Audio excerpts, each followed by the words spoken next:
आज का क्वेश्चन है कि विद्युत द्विध्रुव आघूर्ण किसे कहते हैं और इसका मात्रक क्या होगा।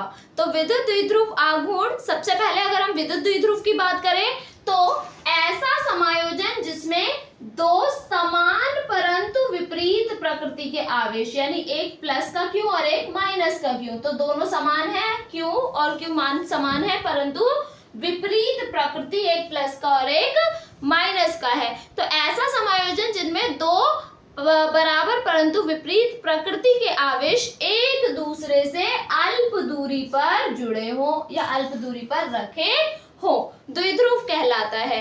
तो यहाँ अल्प दूरी को हम 12 लेंगे। अब इसी के आधार पर हमारा जो हमारी डेफिनेशन है वो है विद्युत द्विध्रुव आघूर्ण।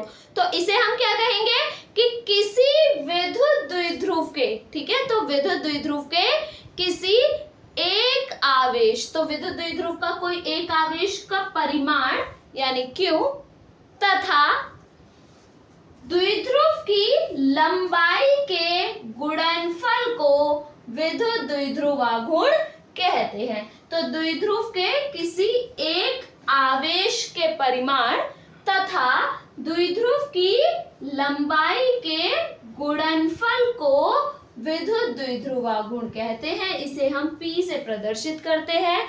यह एक सदिश राशि होती है और इसका मात्रक की अगर हम बात करें तो मात्रक क्या हो जाएगा, क्यों आवेश है तो कूलाम, और ये जो द्विध्रुव की लंबाई है वो मीटर में होगी तो कूलाम इंटू मीटर हो जाएगा इसका जो मात्रक होगा, तो कूलाम इंटू में मीटर, ऐसे लिख सकते हैं।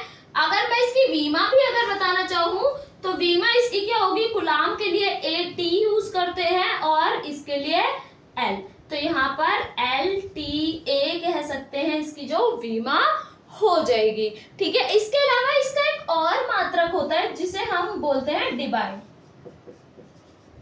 तो इस तरीके से हम द्विध्रुव आघूर्ण को समझ सकते हैं और इसके मात्रक और वीमा को भी जान सकते हैं।